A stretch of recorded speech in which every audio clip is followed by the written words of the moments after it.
Okay, yeah, we can start over again. I mean, not over Okay. again, we can pick up where we left off. Yeah. When we talk about the student movement, a lot of people say the student movement and SNCC are the same thing. Were they? Yes, yes. That was a student movement. See, students, that was a part of the student movement, not only in Atlanta, but Tuskegee, a lot of different schools and towns and countries, and et cetera. You know, they had counties, I should say, not as opposed to country. They had so-called student movement. The student movement then wasn't born and raised and became grandmother and grandfather here in Atlanta. It was all over. Matter of factly, I have a cousin that was the faculty advisor at North Carolina A&T. A&T, she was a professor of chemistry, well, chairperson of the chemistry department. Her husband, my namesake cousin, he was the dean of graduate school. But they was at North Carolina A, and I had sister, you know, within the so-called student movement at South Carolina State, and it goes on and on and on and on. See, it's all over. The student movement in Atlanta, it was very positive, but it was also positive in other parts of Georgia, in Alabama, Mississippi, and et cetera, you know. And that's what we have to understand, you know, oh, we are better than you, this and that. It needs to be integrated like in actuality it was. You know, even a high school student was engaged in a what? Student movement. You follow me?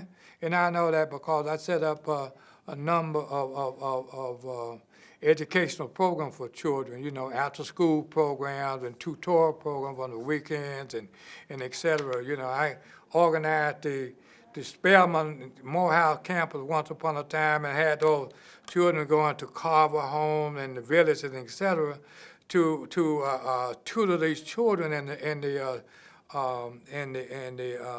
Carver Home community office, you know. And them children kept them students from Morehouse and Spelman and Clark. They kept them there until they was 4 or 5 o'clock in the evening, you know. And we would have you know celebrities and people that known, you know, and poets, you know, actors and actresses and et cetera during the time. Just like a little brother from South Africa, Willie Costelli. You know, he was one of the guys that came, you know, and we was talking to these youngsters about being African. See, we, as a people, you know, during this time, we were culturally deprived. People call themselves colored, Negro, and N-word, and this and that and the other. You don't mention anything about black. I'm not black.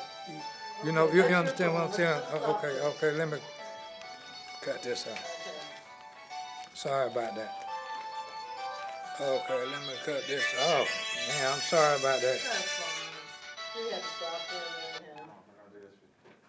anyhow. Okay, I guess that's off now. Yeah. Yeah. We still, yeah. So basically, part of the student movement was not only based in Atlanta, but how did SNCC did SNCC start in Atlanta? Did it start in Raleigh, South Carolina?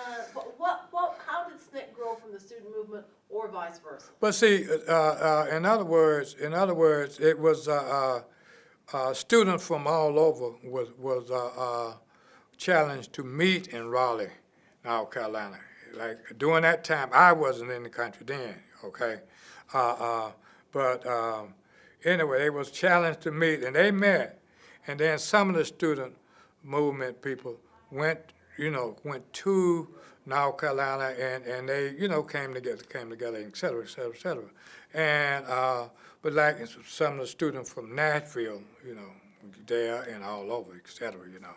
And see, one of the things that have really been swept under the rug at the student movement in Nashville, led by the Honorable Ms. Diane Nash.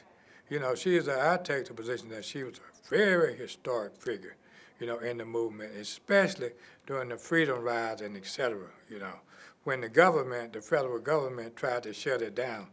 Even though the laws was on the book, the laws of commerce. They were on the book, but the government was not, following through on that job. They was making, so that was the challenge there. The laws, the freedom riders didn't, they changed that. That the law was already on the darn book, but this just made them do it. And Diane, she was one of the persons that made it happen. And the thing is, you don't hear anything about her, read anything about her, because she was so strong. A knucklehead. You see them in the paper, on the TV every other day. You understand what I'm saying? You'll see that every other day. Oh yeah, I did this. I'm a this. I'm a that. These are people that here in inferiority complex, but people that deal with the structure, the law, the segregation law, the laws to discriminate against women.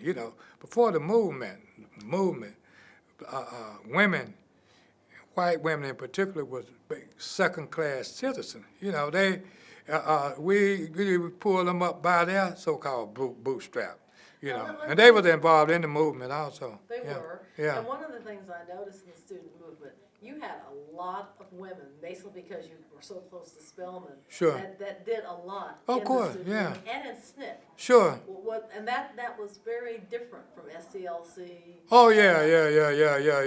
Yeah, we had a lot of women, and they played a prominent role. See, there's a lot of mysticism around what went on in Atlanta and what did not go on in Atlanta. What happened, things that were happening here and what didn't happen here. For an example, a good example is that you will hear a rumor of some misinformed person was saying, well, wasn't no movement in Atlanta.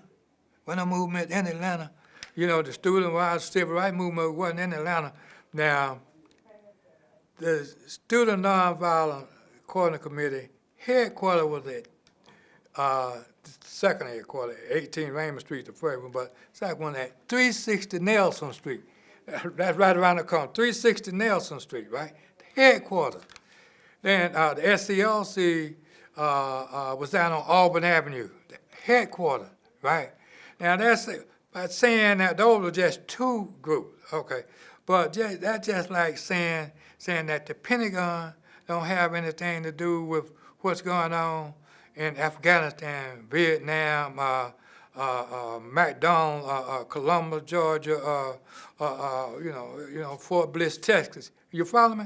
In other words, there's a whole lot of administrative work is being done. Everybody just don't get out and say Black Power, or whatever, or your mother didn't eat cornbread this morning. You know what I mean? If you want to get, started playing dirty with, playing the dirty with people and stuff like that.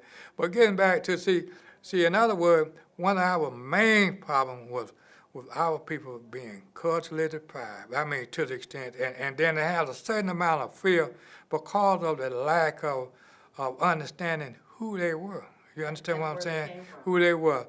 And so when we began to bring that out, some of the people, oh, Black Power, blah, blah, they started throwing a brick. The other side started throwing a brick. So, oh, they were speaking racist. Those are racist comments, like they are saying black is better, or black is this, black is that. That wasn't true. We were saying we aren't so-called Negro, we're African. We are not colored, we are African. You understand what I'm saying? And then they deal with this skin tone, this and that. Oh, I ain't black, I'm colored. You understand that? So your heads all moved up. But what had happened throughout the years, you have been confused and abused by the Tarzan and Jane mentality. Tarzan run the jungle. This is the jungle, okay? And Jane is his little sidekick. But Jane never said anything, but she's a sidekick. But she didn't hold down equal power within the Tarzan jungle. And that's the same way this country was once upon a time, before the movement, But during the movement, that was black and white involved. It was just as many whites in certain areas or more than black. Just like this voting rights project. Like that I was working with the ACLU. The majority of the attorneys, well, all of the attorneys was white, and they were taking life and death chances like I was taking. If I go down, but they would go down in these little small towns. And, like Moultrie, Georgia, for an example, they had that one of the that was one of the areas that I worked in, Moultrie, and right downtown they had a community. They called it Rats Row. That's spelled RATS Row. That means that there was 2 or 3 little restaurants there, and then they had some nightclub that never ever had a license. They would let somebody open the club for a minute, and then after a while, they would close it down. Then somebody else reopen it, this and that and the other. Rats Row. Well, we sued them down there, and Rats Row, and then I was in, this what was once upon a time, I was in Colquitt County,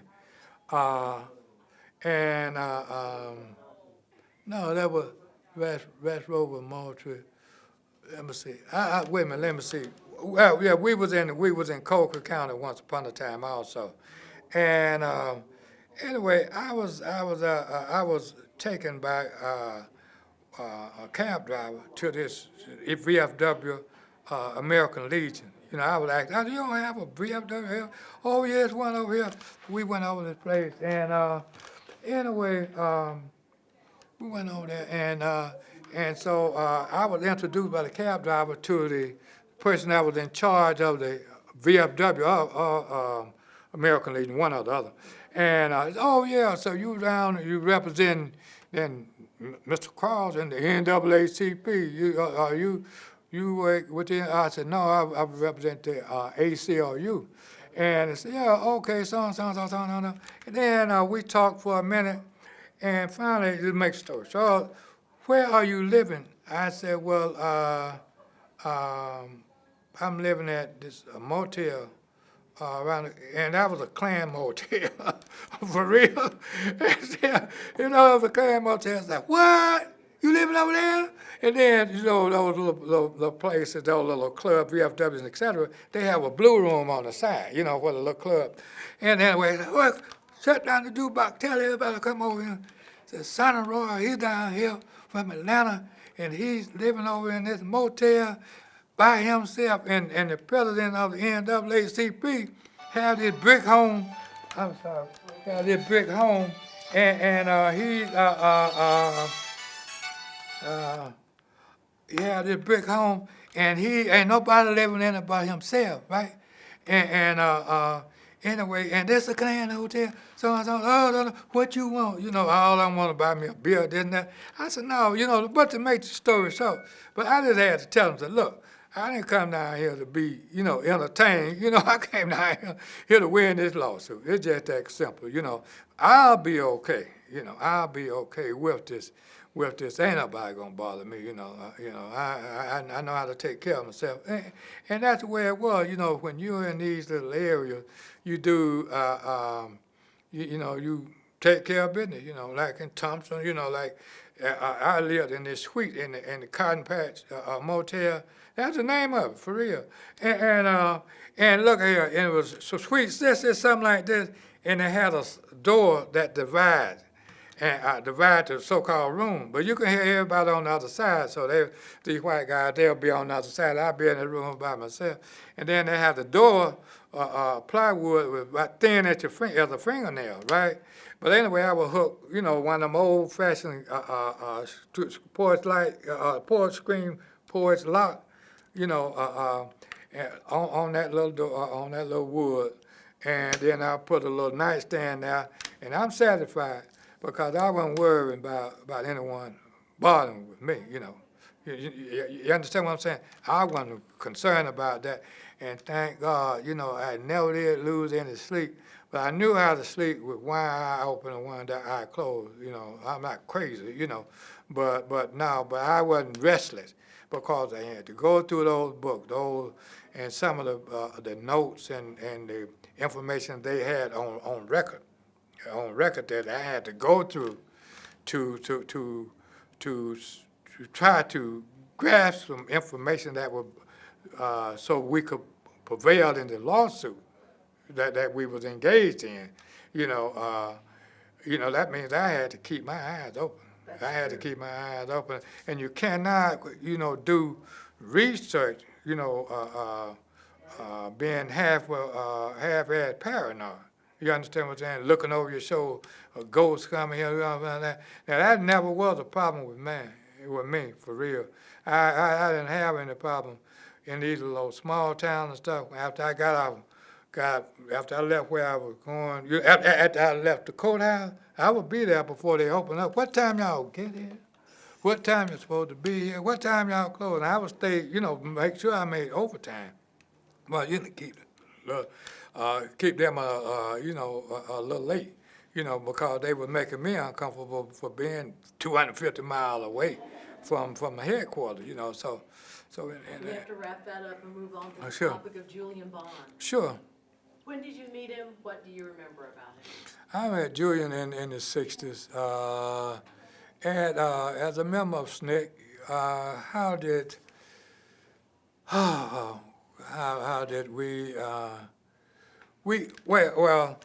with my I guess we worked together more so when he was working with the voter education project with John. He was something like a mentor for the Congressman John Lewis.